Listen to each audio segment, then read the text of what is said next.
Hello, So, lovely. Welcome. yay, thank you for having me. I'm so excited. My name is Niki Cozmo, as you know, and I'm a hypnotherapist, a spiritual mentor, and a teacher, and a badass.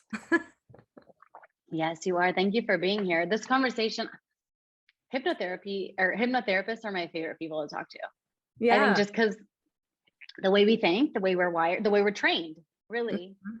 like we can just have these like real deep conversations. We can meet each other at a level that I feel like other people, if you don't have the awareness, you just don't know? Yeah. So I love that we'll be able to touch on some things that are in that realm. Yeah. Same. You know what's interesting? I was at the bank the other day and the banker goes, "Oh, what do you do?" And I already sort of like cower, like my head down. I'm like, "I'm a therapist." "Oh, what type?" And there's like people all around me. And I was like, "A hypnotherapist." And people just look and stare. And this one guy just started this conversation with me, like, "Wow, that must be really hard." And people are so interested, but it's a little taboo still. And Yeah. um, I think I get the question a lot. I don't know if you get this. People are like, "Oh, can you hypnotize me right now?" And it's like, well, technically, yeah. Am I going to? No. Right. I had one lady, the group I led yesterday, she asked me like, why do you think that this isn't shared more? Why do you think it's so taboo? And it was like, I have signed up to be part of the conversation. I'm sure you as well, to change that narrative. Yeah. I will talk to anyone about it and just kind of remove that yuckiness around it and really teach them like this is the most powerful healing modality that you can get your hands on. It's Yeah. very natural. You just a little bit of skill set and you're limitless. And Yeah. if I can be a part of that conversation and be a teacher of that, like that's what I signed up for in doing this work.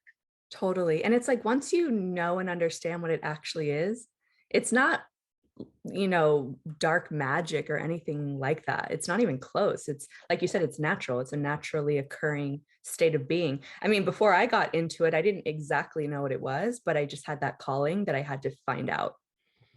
I kept driving by the HMI sign on the freeway on the 101 and I'm like, and it would just kind of like, I would notice it Yeah. over and over and over. And then I told my husband, I'm like, I think I'm supposed to go to hypnotherapy school. Totally, totally. I'm right there with you. I grew up in Calabasas, so I've seen that sign hundreds of times, but Yeah. didn't really know. But now that I think about it, I'm like, oh, there's the subliminal messaging right there. And I met this beautiful woman at a workshop I held in Malibu like 3 or 4 years ago, 4 years ago now, and she was a hypnotherapist. And it's like right when she said that word, I was like, oh, like a light bulb went off. And she had gone to HMI, so I looked it up and I enrolled like almost immediately. Yeah, that's awesome. The school's incredible. I think we've got one of the best like premier teachings. Like they're just phenomenal, I think. I haven't studied other schoolings or techniques, but I just know the caliber in which the teachers and my son's going to see, Lisa Meckenberg. Yeah. We're going down to Pacific Palisades on Sunday so that she can see my son's 9 and she's the expert in working with kids. Wow. So Amazing. she's actually going to see my son on Sunday. Yeah, I'm super excited about it. Yeah, so cool. Yeah. So And cool. then right? Mm-hmm. Awesome. Okay. So I have a list of things. Um, is there a backstory to the black turtleneck? There's not, but if I had to psychoanalyze myself, I started wearing the black turtleneck. Let's see, when did it start? It might have been right before I gave birth or right after. And it just felt really sophisticated. I mean, I was in full blown postpartum. I came back to seeing clients like a month or two after I gave birth, like almost immediately. And but I was doing it virtually. So I was at home and my baby was Yeah. well, but and then it just, I don't know, it became like a habit and a pattern. And now I own probably like 25 black turtlenecks. And it's a habit at this point. It's sort of like, it's just easy. Like I know that that's what I'm going to go to and that's what I'm going to wear, but I do feel very sophisticated when I wear it. Is it part of because we learned this in hypnotherapy school, like a uniform, right, gives a sense of authority. It has your black turtleneck, has it become your like uniform? Do you wear it outside of when you're working professionally?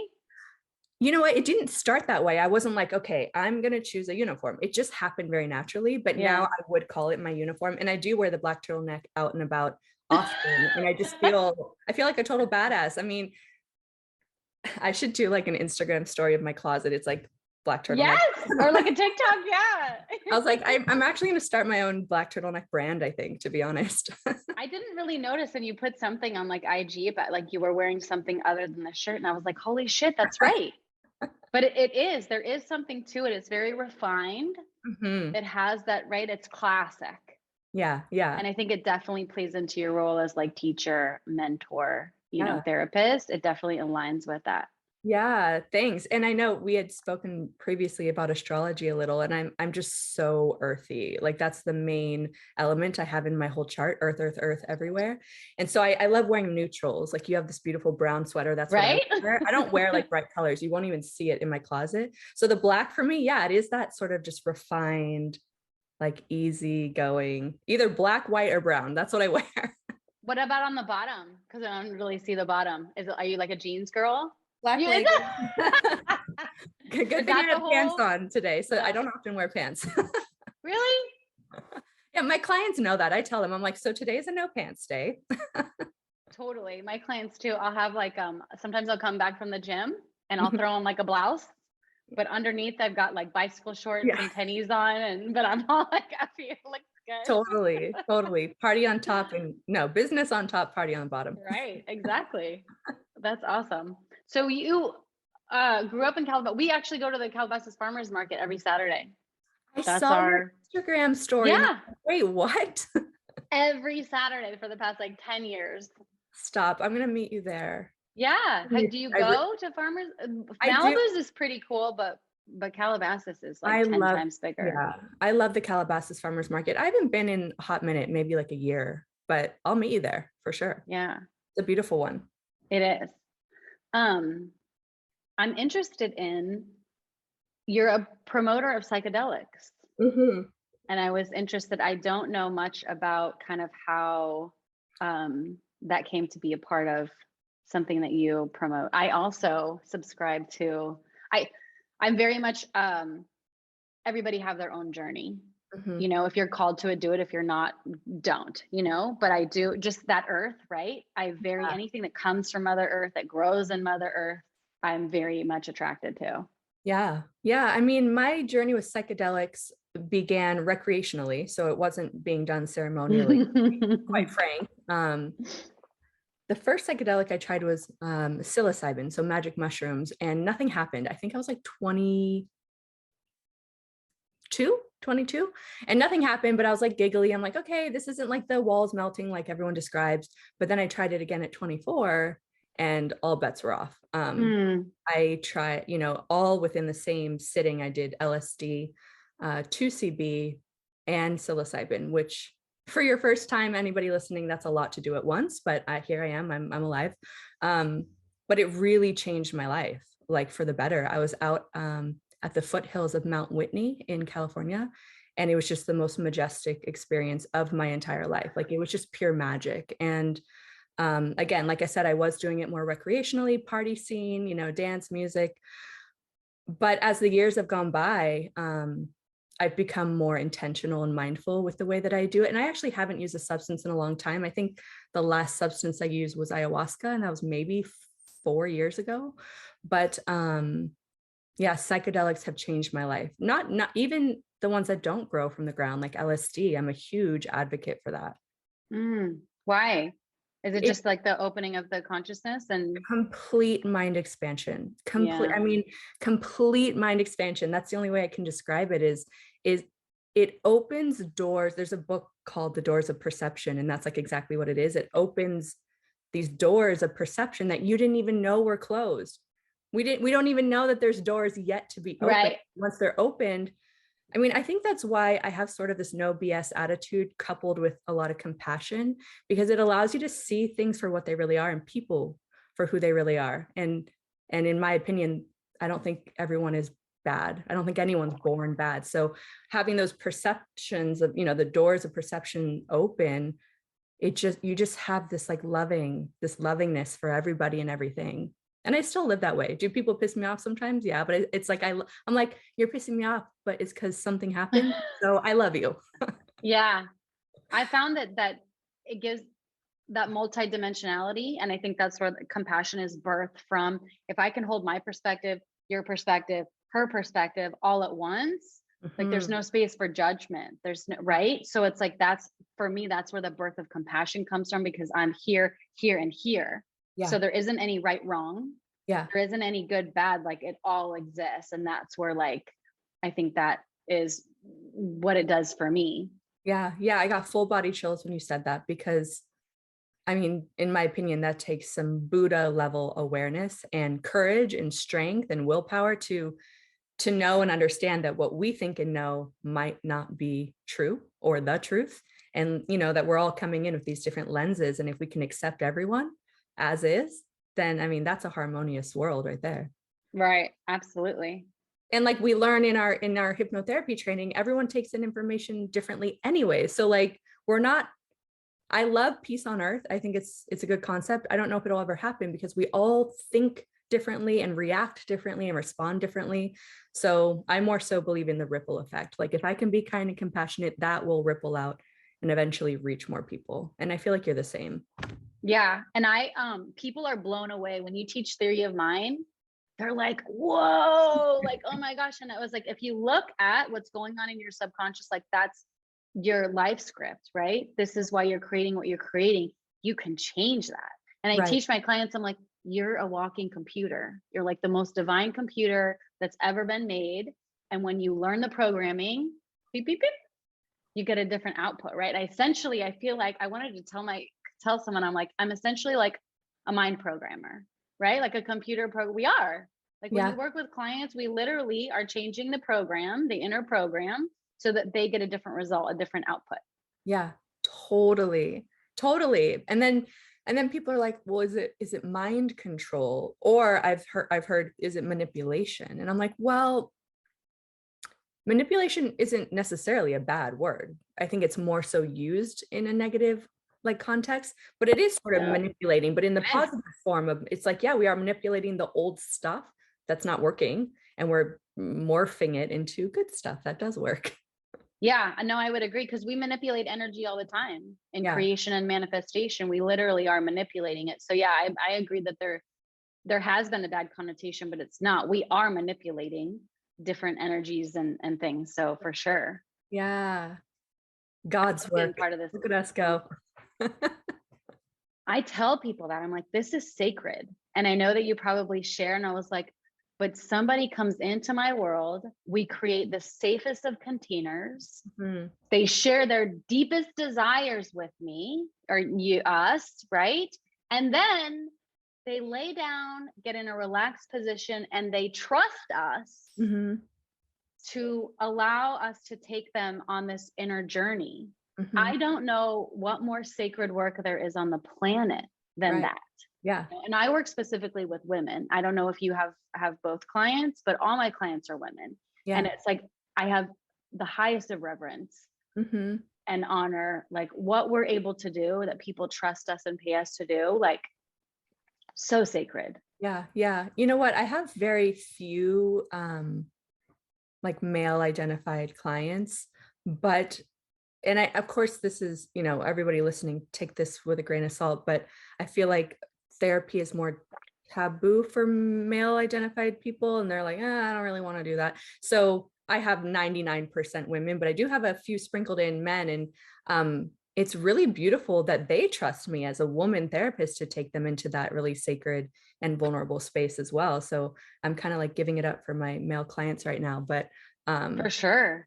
It's my husband, when I was doing like my practical hours, right? I was like, I need to practice, right? He's like, thank you. Yeah. But he loves me. So he's like, okay. And he fell asleep every single time. Just knocked him right out. Yeah. That's so sweet that he let you practice on him. I know, right? He's the greatest. So fully supportive of like whatever I choose to. Yeah. I'm sure you have a partner. We're a fun group of women. Like a Taurus woman is she's real. We're like, the bowl is our symbol, right? I just had to chalk it up. So like, we're strong, we're sturdy, we're firm, we're stubborn, we're grounded, right? Yeah. It's interesting. My partner's also a Taurus. His birthday's today. So, Ooh. the two of us combined it's a really beautiful match, but it can also be, have the downfalls of like stubbornness, like, well, I think this, Yeah. well, I think this. Okay, well, we're not budging, but we've learned so much and we've been together 5 years. So, yeah, he's a beautiful being as well. I know another Taurus couple, that female and male, and that's, yeah, it's this, Yeah. you But know? we're also so creative together. We're so creative. Like we're two artists, Yeah, Yeah. that's awesome. What about your husband? What is he? He's a Cancer. So he's very fluid, he's water, right? So I'm very grounded and earthy. And we're like coming up on 20 years together. Beautiful. So yeah, we grew up together essentially, but like his fluidity works really well with Mhm. my grounded energy. And I think that's plus you got to put in the work. Like no relationship is just easy. No. So we put in the work, but our energies go really, really well together. Like I'm really strong where he's not. And Mhm. then he really, I can get real serious and analytical, right? That Virgo moon, like we can think the shit out of things. And he comes in with like this beautiful simplicity. Yeah. And it just like relaxes my energy. Like, okay, like I can let go, you know? Yeah. And I then we love. have 3 kids together. Mhm. Yeah. I've seen them on your Instagram. So Yeah. sweet. The beautiful family. Thank you. Yeah. We've created something really special. I Amazing. saw that you have stopped drinking. Yeah. I stopped drinking. I'm going on, I can do math. I think 6 months. We're coming up on 6 months. Yeah, I just decided it's time, no more, full vulnerability. I love alcohol. Mm. I can drink. I mean, I don't say this to boast, but I can drink a lot of people under the table. And I used to think that was like a cool party trick, I think.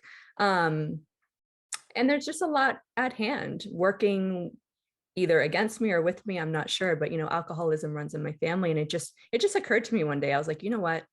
This is a progressive disease. And I need to either decide, like I was at a crossroad. I'm like, I can either keep going the way I'm going, which I was a functioning alcoholic. Yeah. I didn't even think I was an alcoholic because I'm like, I have a business, I'm a great mom, I'm fit, like I'm nice, I have friends. I just had this totally skewed idea of what an alcoholic was, which I will own, just like someone who's like trashed all the time and drinking behind a fucking gas station. And I'm like, Niki, that's so far off from the truth. So yeah, sober. I said the only time I'll drink again is if I know I'm gonna die. Like if I know I'm Mm. gonna die in I told Jack, my partner, if I'm gonna die in 5 minutes, hand me a beer and then we're good. But like otherwise I have no desire. Yeah. I 14 years sober next month. Congratulations. Yay. Thanks. Aw, that just warms my heart. It feels good. Like becoming a mom, it's definitely a club. And becoming sober also feels like I'm being really welcomed by the community. Yeah. So I was very much a functioning alcoholic until I wasn't.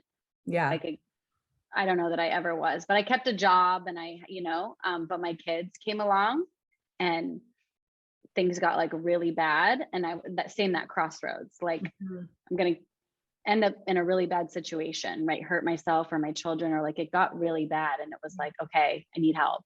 Yeah. And I tell my kids, they've never seen me, trashed or drink, and they know my story too. And it was like, they were the catalyst that was like, okay, it's time. And I reached out and I got help and I did the AA thing and all that. And then the desire, completely left. Because once you get your shit in order here and you heal, or for me anyway, I was just seeking relief, Mhm. I Yeah. didn't have like healthy tools as a kid, and you find drugs and alcohol and it's a relief from like the pain and suffering. Yeah. So I had to like really get myself resourced, Mm. and I didn't have any other resources, so it was like a big learning process. But yeah, welcome to the club. We're glad to have you. Yeah, you know what? I resonate with your story so much, and I really appreciate you sharing that because it was one day I was thinking of my daughter Jade, and at the time, so 6 months ago, she was only like a year and a half. And the exact same thought came over me. I said, this is kind of morbid, you guys, but I said, I'm either going to kill myself or I'm going to kill someone else because I was notorious for getting behind the wheel. No shame in my game anymore, but that's a fucking scary idea. And I thought, you know what? I can't keep doing this. So yeah, Jade, my daughter, really, just like you said, she was a catalyst for me to stop. And now I'm like, I don't even want it. Right. I'm like, there, and then I went through this existential sort of crisis. Like, there's such a strong mom wine culture. And I'm like, how am I going to make mom friends if I'm not going out to the bougie place and having rosé? You know, how am I going to do that? And I had to let that go. And I'm like, you know what, there's moms out there who are dope and sober and like you can still have fun. So now I have Definitely. a mom friend in you, a sober mom friend in you. Yeah. And I'm in the, I mean, we're semi close in the Yeah. area. Yeah. Yeah. It's, and I'm very open. And I think you'll be with Jade too. Like when my girls know my story, I feel like the best thing I can do is like be transparent and honest. You know, you're going to do what you're going to do, but here's my journey. Here's my experience, you know? And thankfully, like they're great kids. Yeah. And Yeah. I think that I really serve them in being honest and authentic about my past. Amazing. I'm so happy for Yeah. you. You're incredible. Thank you. Thank you. Okay. I gotta get it in. What is your like vibe and with the galactic community? Yeah. You know, I have always believed in aliens and like UFOs and otherworldly stuff. I remember the exact moment that I had a very, I guess I used the word earlier, but sort of an existential thought. I was in second grade. I can actually put myself there now. I'm extremely visual. And I was in the corner, the book corner, and there was this book. Oh my gosh, it's kind of like emotional. There's this book that basically, it was a children's book, and God knows what the title of it is, but it was basically saying that there's a you here.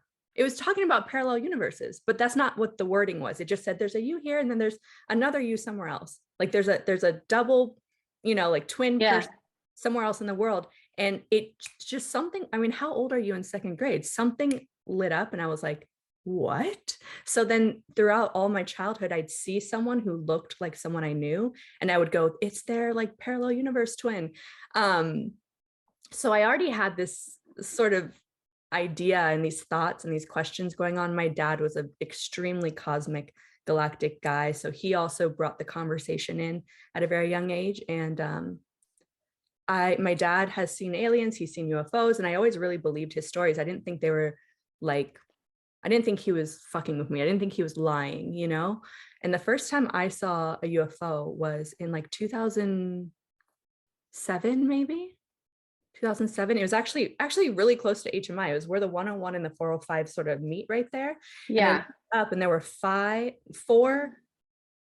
orangish red orbs, all in no particular order. And then I was looking, we were driving. I wasn't driving, I was in the back, and I was looking as we were driving sort of under it. And I was like, it's too low to be a helicopter. It's too high to be one of those like balloons in the car dealership. And I was like, what in the hell? And as we went under, I'm watching, and they in real time formed into this perfect like diagonal line. I was like, what the hell is going on? So, I mean, since then, I've had a lot of downloads, messages, visits, and it doesn't scare me because I've always said I am an alien. I really believe that. And I don't know if that makes sense to anybody listening, but yeah, I think it's all very real and very here, very present. I am 100% with you. I saw that when you wrote to your friend on her birthday, and I was like, yes. Because some people, like, I don't openly talk about it a lot, right? People close to me kind of know my viewpoint. I don't push it on anybody, but I'm like, look up in the sky. And how in the world can you think that this is it? Yeah. Like, just look up. Just look up. You don't have to believe in anything specifically, but like, just look up. Yeah. Or look at a picture of like the galaxies or all that. And it was like, and you can honestly say, like, this is it. Yeah. Just this 7 billion humans. Like the, so it's like, it's just so expansive. But I agree. I've done so much like not just reading, but like listening to channeled messages. And like there's this one woman, I was trying to remember her name, but like she does like artistic pictures, like she tunes in to like a person, and like she'll draw their guides or their like galactic kids or like hybrid children and all that. And it was just like, it's so, and I think it just speaks to the work we do in the mind and the psychedelics and the being open to like parallel realities. And it was like, it's just fun. I feel like it's, why think that we're it? Like, why not? I can't know for sure, even though I do know like my inner truth is, But it was like, why not Yeah. Yeah. believe Totally. in? And I mean, an alien isn't necessarily, the green head Right. with the whatever, these weird lanky bodies. I mean, maybe there's humans that look like you and I somewhere else.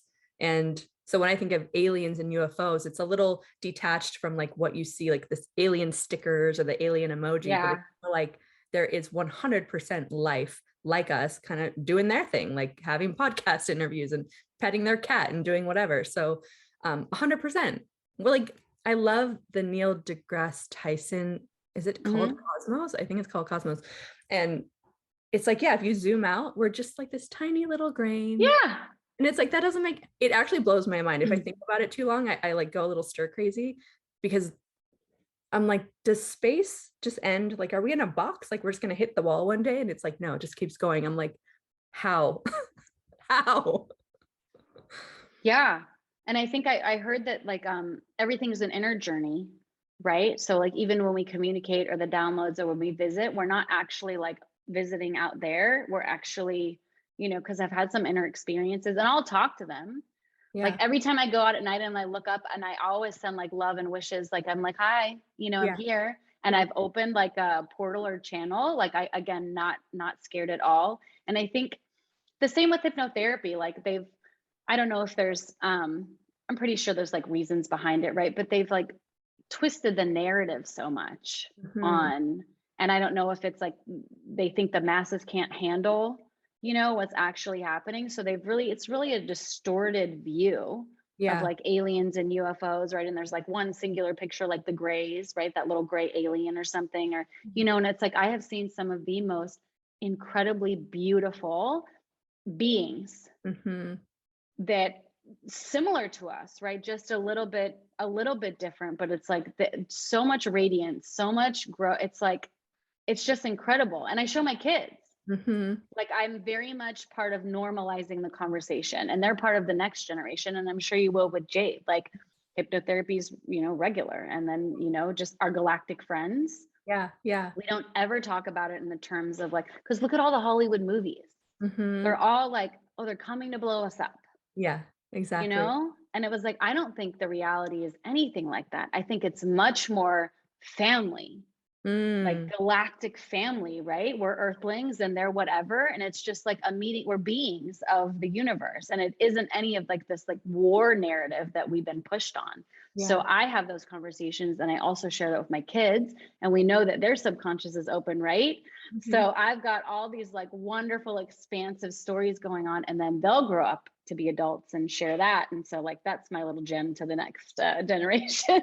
No, you're incredible. And I can say firsthand as like a child of a parent who was very open. My dad didn't hold back. I mean, he's no longer with us on this earthly plane, but um my earliest memories are sitting up on the kitchen counter on a school night. Like in my mind, it felt like 2 a.m. It was probably 9 or 10 p.m. But Right.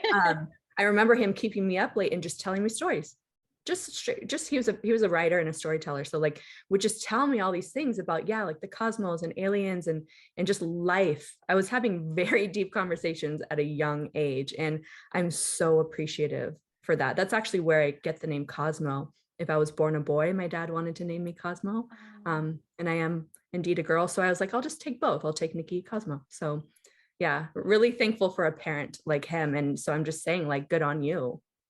Thank you. I felt that. My daughter, my oldest daughter is 16, and she'll consistently tell me thank you, because kids don't realize it until they're exposed to something else. So until they go to a friend's house or they see how like other conversations, how they eat or talk or treat each other, and she'll come home and she'll just be like, thank you so much. You know, Yeah. it's Ama- incredible. Amazing. Yeah. You're incredible. Thank you.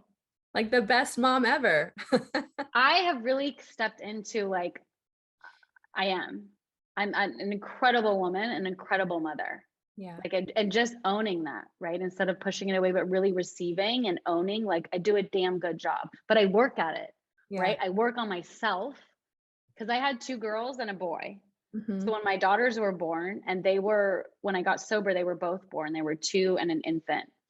And I committed to myself that I wasn't going to pass down the same trauma that I had. I was going to clean up my side of the street so that my girls were free to have their own journey. Mm-hmm. And it was like, I made that commitment, especially when I got sober, and I've stuck to it. And I coming to the place, they're 14 and 16 now, but it was like, I've stayed true to that commitment, and it shows. They're beautiful human beings, and I'm damn good at what I do. Yeah. Yeah. Amazing. And I mean, you know, Jade's only almost 2. So, you know, quite some years behind your girls, but that's the journey I, you know, undeniably plan on taking with Jade. Is like, I don't want to bring any of this old stuff into her life. And it's fucking hard. Like, there are days where I allow myself to fall into victim mode. I think it's a little bit of victimness. It can be healthy, but just as long as we don't stay there. And sometimes I'm like, why do I have to be the one to break the fucking chains? And I get angry. I'm just like, and I just rage because I've never been comfortable with anger. So lately I'm allowing myself to feel it. And I'm like, I'm fucking angry. I'm angry that I have to change the patterns, the behaviors, the generational curses, the alcoholism, like the mental health, like fuck. But I'm willing to do it. You know what I mean? I feel like we have that in common. Yeah. I've said that numerous times to numerous people. I was like, that's part of my soul contract here, is to transmute past generations, because I felt like it stops here. Yeah. Especially like with the birth of my kids. That's when it kind of lined up, and I knew. I was like, okay. And there are days where I'm like, what the fuck was I thinking? This is so hard. Yeah. You know? But yeah, absolutely. And I've told my mom, I'm like, I do this work for you. I do this work for grandma. I do this work for my girls and for their kids. But with that, and you know, similar astrology, we were made for this work. Like, even though it's difficult, we literally were like put together and fabricated for the transmutation of like generational trauma. Do you feel that to be true? Oh my gosh, yeah, 100%. Yeah. Oof. I know, right? Did you feel that? Yeah. It feels so good, and it feels rewarding, and not that it's like I need a trophy or a prize, but it feels rewarding, and it also feels so fucking heavy at the same time. And lately I'm learning to give myself more grace. Like, if I don't text someone back immediately, I'm like, you know what? I'm out here changing generational fucking genealogy and shit. I'm like, if I don't text you back in 24 hours, that's okay, because I'm out here doing the fucking work. Yeah, for sure. And I think, I don't know, do you feel like you could be like hard on yourself a bit? Like, I've got a very high standard for myself, very high. Yes. And okay. Yeah. So it's just, and that's where my husband comes in. Like, he gives me silent permission to like just simplify. Yeah. Right. Well, what's interesting, I don't know, I can't remember exactly the order of Jack's big 3, but he has Cancer in his big 3. So I think he brings that softness and that gentleness, and he sees that I'm working fucking hard at being sober and being a CEO and building this incredible empire. But sometimes he's like, let's like pull you back down a little. I'm like, thank you. Right? That's awesome. So speaking of, because one of the things I wanted to talk about is your growing empire. And that's what I say to my kids. Like, when I'm working later, I'm like, Mama's growing an empire. Mama's growing an empire. Because what that plants in them, you can have this too. You can create your dream. I'm teaching them, showing them that like, it's endless, your possibilities, you know? So talk to us about your growing empire. Yeah, I mean, the Niki Cozmo is a person, that's me, but it's also the brand and the company and this growing empire. And, you know, at this point, I've worked with tens of thousands of people, and it all happened essentially overnight. And that's the story that I've told so many times is, I was a struggling artist / barefoot hippie for many years, and that worked for me. No shit. Like, my 20s were fucking dope. Like, I did everything under the sun. I made mistakes, lots of sex, drugs, rock and roll, everything you can imagine. And it just sort of hit me one day. It was around 33. I had sort of a come to God moment, and it was my 3rd spiritual awakening at 33. And I was like, oh, I need to change. Something needs to change here. Like, and that's that. I mean, I had been an entrepreneur probably since 24-ish, but I wasn't putting my all into it. I didn't really understand like a CEO mindset. I didn't understand like wealth consciousness. I was like, why do they have a mansion and I don't? And it was this, but it was more like, okay, I didn't have it. I didn't know how to get it, but I knew that if someone else could, I could. I just had to like, I never stopped learning, I guess. And I just kept like trudging forward and trying to figure it out. So, you know, come present day, my business is like this close to hitting its first million, which feels like a huge accomplishment. And it's funny, Jack brought up to me a really beautiful thought that I hadn't even considered. And he said, you know, in other countries and other like currencies, you've reached a million. So like, what does the million mean to you? I'm like, oh yeah, huh? Like, so I did the math. I've already reached a million in, you know, Thai baht and, you know, Indian currency. But I even did it for Australia because I lived there for many years. I'm like, oh, my assistant's Australian. So I told her and I'm like, oh, I've already reached a million in like Australian dollars. So I was like, that's true. What does the million USD even represent? And, you know, because my whole family has passed away, bless their hearts, I feel like an undeniable call to create a foundation for my daughter and my grandchildren and those who come after me. My parents struggled. I always had everything I needed as a child, but not everything I wanted. And I got subliminal messaging that like, we're running out of money, we're going to lose the house, blah, blah, blah, all these stories. And I'm like, I just don't want Jade to struggle in that way, but I'm going to teach her money management and money mindset, but like humbly so. So, you know, if I could tell you exactly how I got here, it's probably a little bit of magic, a lot of determination. I never gave up. And I just owned my power. I have failed multiple times, by the way. I think there's a misconception that people who get to this point of nearly a million or a million plus are just like, it's handed to them on a silver platter, or it was easy breezy. There's a lot of that on Instagram. Like, just sit back, manifest the million. I'm like, girlfriend, it takes a lot of fucking work. Yeah. Do you think that, I know like the traits of being a Taurus woman is one of them is determination. Mm-hmm. Like I do not lack drive. Yeah. I do not lack ambition, persistence. I'm probably the most persistent person I know. Yes. So when I lock into something like success, you know, whatever that means, like you talk about like failure is just part of the process, right? But like, and you look at a bull, right? You wave that red flag, they are coming. No stopping that animal, right? And it's coming with force. Yeah. I feel like as a Taurus woman, like that's kind of the energy I embody. And if we can lock into success, it's just a matter of time. Totally. I do think my Taurus sun has a lot to do with it, because people have asked me for years, like before I was a CEO of this business, I was traveling internationally for 7 years, and people are like, how do you do it? I'm like, I just do. Right. Like, what do you mean? I'm like, I literally make the decision and then I go for it. Well, what if blah, blah, blah. I'm like, what if a meteor strikes me down? I never do the what if, because that just holds us back. And I did have a friend one time say, well, I have a wedding next week, and then there's a baby shower in a month, and then a funeral in 3 months. I'm like, look, there's always going to be something. Your grandma's not going to like it, or your stepmom's not going to like you posting yourself in a bathing suit. Like, if you keep thinking about all the other things and if you're not focused on the goal, you're not going to get there. I mean, I know it sounds a little harsh, but you have to be driven and not really care what the other outside events or people are doing or saying. I mean, that's my opinion. I think that's one of our strengths as a Taurus woman. Like someone will ask me very similar, like, how do you stay so motivated? I'm like, I just do. Yeah. I don't even try. It is how I am programmed.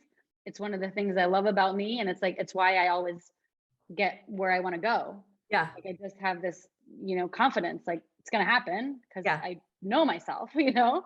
Yeah. Yeah. What about, I don't know a whole lot about human design, but do you know what you are? Manny Jen.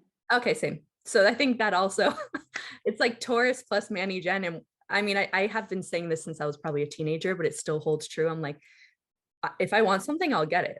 Right. I mean, I can laugh about that, but like, I will. Yeah. And I think it's not even like the woo and the manifestation for me. It's the confidence in like, I know myself. If I don't know how to get it, I will teach myself. Yes. I will learn, I will read, I will hire someone. I mean, I'll get there. Ask like, questions. Yeah. It's a self-trust. Like that's where it like, I can have it because I know who I am, and I know that I'll take the steps to get there if I want it.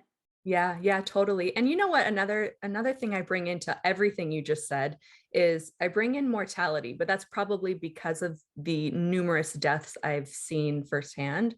But when I first experienced death, it was actually my best friend passed away when I was 20. And another sort of Niki existential moment, I didn't want to go to sleep that night because I thought it's not fair that I get to go to sleep tonight and wake up the next morning and Nicole doesn't.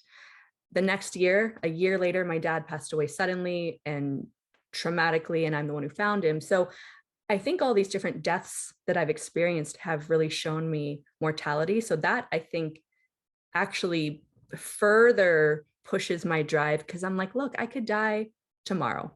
I hope I don't, knock on wood, but I could. And so why don't I just go for the gold? Like, why not? I actually have a podcast episode, and it's something I teach all my clients, that death is our greatest spiritual teacher. Like, if you will, I don't think it's morbid at all. It's coming, it's happening, right? Allow it to fuel you so that you can live your best life possible. Like, it's not doom and gloom, but it can actually be like this inner fire that's like, if tonight's the night, are you satisfied? What's your legacy? Like that, like use it as a motivational force. Because it's happening, right? It's guaranteed. Yeah, totally. I've thought of this question before recently, actually. Like, if I died soon, am I satisfied? Am I happy? And I am. I've lived a really dope life thus far. Like I mean, there's things I want to do, like my bucket list. I want to drive a monster truck. Completely random. Completely random. But before I die, I want to drive a monster truck. But if I don't, I have done so many dope things. And I don't know if you resonate with this, but I have some clients who are in their young to mid 20s, and they want that CEO lifestyle. They want to build the empire. And I will not sugarcoat. I mean, that's sort of my therapist vibe. I'm like, if I need to tell you something that you need to fucking hear, I'm going to say it. We're straight shooters. And I've told multiple of my younger 20-year-old clients, I'm like, go out into the world, go make mistakes, go have sex, just go explore, like adventure. I mean, yes, I'm so proud of you that you're so driven to build, a 6-figure, a multi, $1 million company. I really honor and validate that. And that's incredible. But I don't want you to all of a sudden be 40 or 50 and go, oops, I forgot to have fun. You know what I mean? So that's sort of this theme right now of my clients. I'm like, get out there, have fun. Why? Tell me. Okay, so you offer hypnotherapy certification. You have crew. I know you have the wealth consciousness training, and you're still seeing 35 clients a week. Yeah. Why? So I did the math the other day with my assistant, and at any given time, like in a moment, I am responsible for about 108 people like today. That's a perfect number though. I know. Well, when that number came through, I was like, oh yeah. So why? Because man, I mean, why not 20, right? 35 is a lot. That's a full-time. It's a full-time. I work 9 to 5, 5 days a week. Yeah. And you have a child, and you're running the other aspects of the company that are not the single sessions. So why 35? I mean, the answer is like multi-layered. I'm a recovering people pleaser. So I have a hard time saying no, but I recently, for the first time in my existence, have closed my books, which yay, but it's also very hard for me to do that. So that means you're not taking new clients? I'm not taking new clients till the end of the year, like more around September. Okay. But even come September, I'm like, should I push it out a little further? So recovering people pleaser. I also really just love what I do. Honest to God, I love what I do, but also I have big goals in mind. I'm such a go-getter, like we've been mentioning. I'm a dreamer, but I don't just dream. I dream and then I implement and then I go. So there's boots on the ground to make the dreams happen. So my first goal was to hit 1 million, which I'm very close to doing. And the next goal is to buy a home for my family. So that's coming soon as well. And I'm sure you hear this all the time, but it's also just freedom. I do this. I'm working hard now. The analogy I use, and again, I'm very visual, is I'm building the house. So right now I'm in the building portion, which is Mm. laborious. It's hard work. It's fucking stressful sometimes. It's a lot of hard, long hours. But then once the house is built, then I can sit back and chill and relax. So I'm okay with working this hard right now because it's getting me to where I want to be. And once I'm there, I can just fucking woosah. That's a beautiful answer. It's perfect. And I think you posted one day on your stories, the house. Yeah. Yeah. It's beautiful. Yeah. It's my phone background and my laptop background because I'm a firm believer in visualization. Oh, So yeah. there's a very specific home in the Santa Monica Mountains that I'm like, got my eye on. It's built already or you're building it?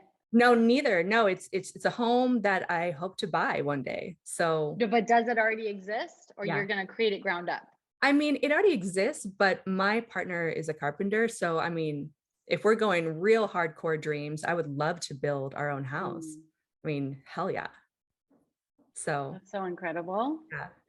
So one of the things, like I do all my own stuff, like what I teach, and I'm sure you do too, right? What I teach clients, like I live it. And that's how, I can teach it so well. And then, and same with you, like do you get the most expansive rush after a session? I'm like on a high. I feel like I'm floating on a cloud after a session with a client. And then because I work with women on specific my whole hypnotherapy practice is devoted to like the empowerment of women. So I know we can do nail biting and, all that other stuff. Yeah. But for the most part, I see clients on wealth activation, confidence and self-worth, and then body image and like weight loss. Like I found like those are the big hurdles that a lot of women have. Like when they can kind of get over that, like sky's the limit.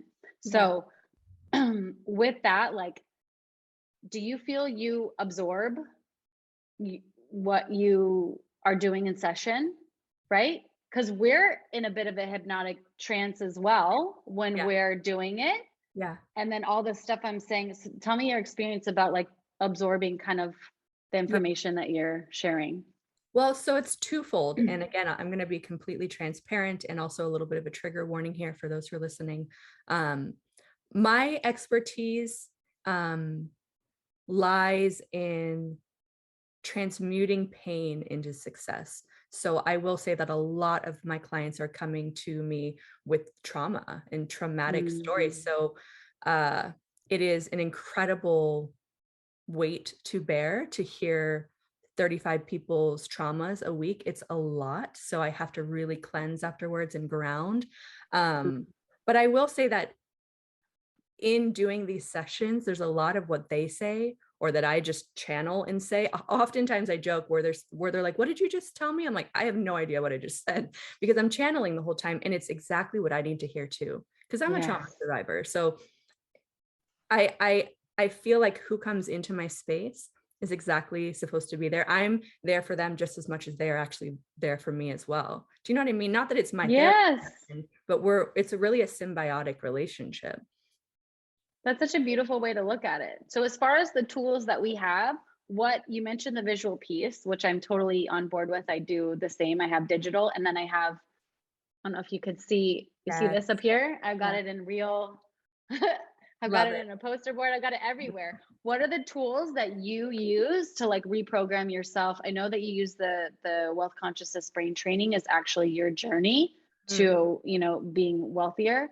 But what are the other ways that you, was it just kind of mental bank and self-hypnosis, or do you have other tools that you use?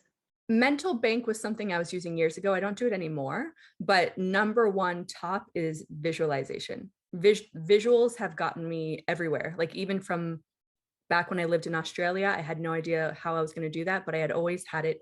And writing. So visuals and writing are like tied at first place because it's just what has undoubtedly worked for me. Like far before I understood The Secret, the book and the movie The Secret, far before I'd ever seen that, I was doing The Secret by writing things out in real time or as if they had already existed. So I'm just a huge, huge believer in visualizing, like having an actual picture of the thing and writing it out. Because once we put pen to paper, and typing is okay, like in the notepad or on the laptop, but I think when you're writing it, it just solidifies it. Like, I don't know how to explain it, but it tells God or the universe or Shiva, Buddha, whoever, that this is real now.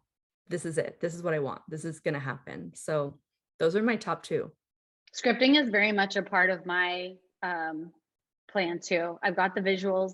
I do a lot, right? I teach this to everybody I know. I tell, like, not even clients, but beyond that, I was like, that 30 minutes before you go to sleep, don't ever go to sleep without using that window to create what you want.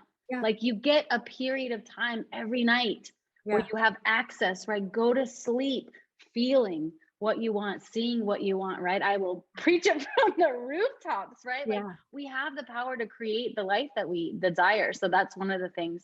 I record my own hypnosises and I listen to when I'm going to sleep. Yeah. And I teach my clients too. I was like, your voice is so powerful.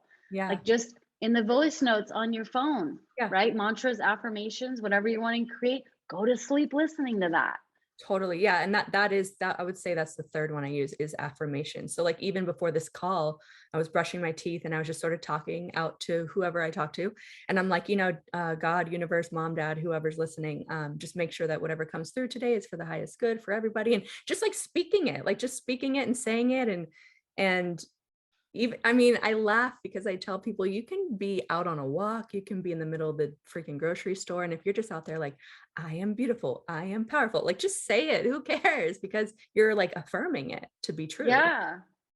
Yeah. It's essentially program. And then my podcast is called Reprogram Yourself. Yeah. Like, if I can teach people that, because my whole practice, again, devoted to the empowerment of women, like, I want to see you a little bit so I can teach you the tools so that you have them for the rest of your life.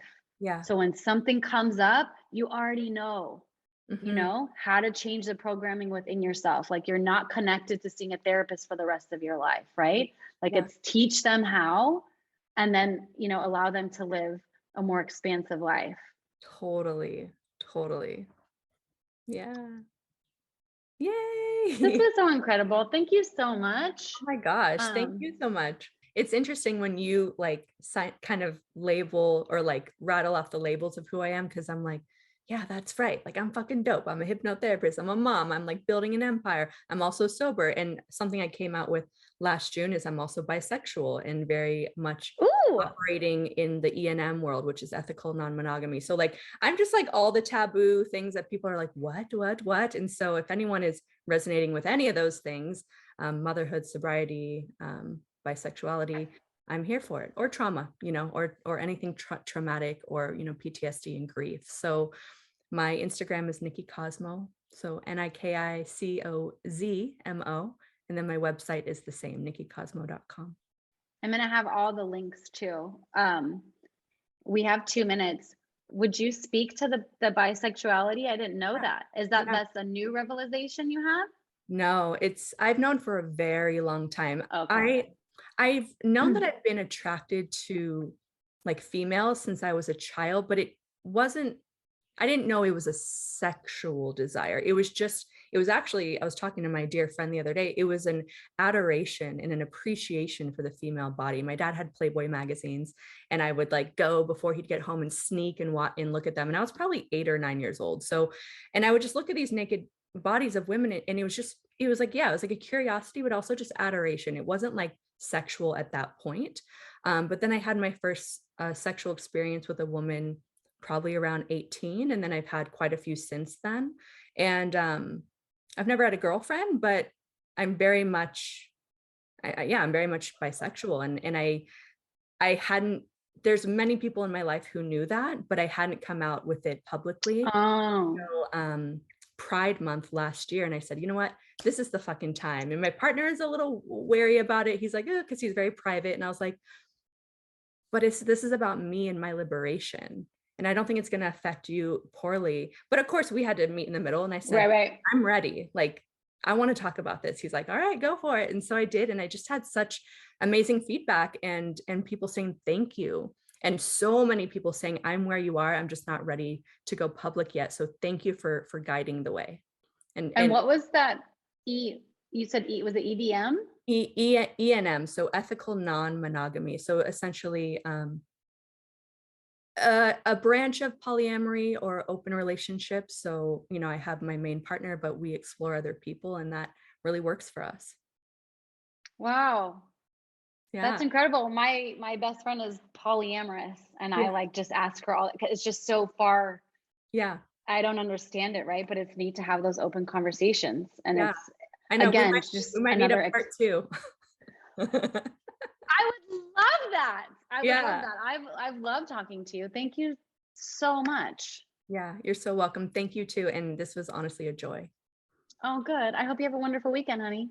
Thank you. You too. Mwah. All right. Bye, sweetie. Bye.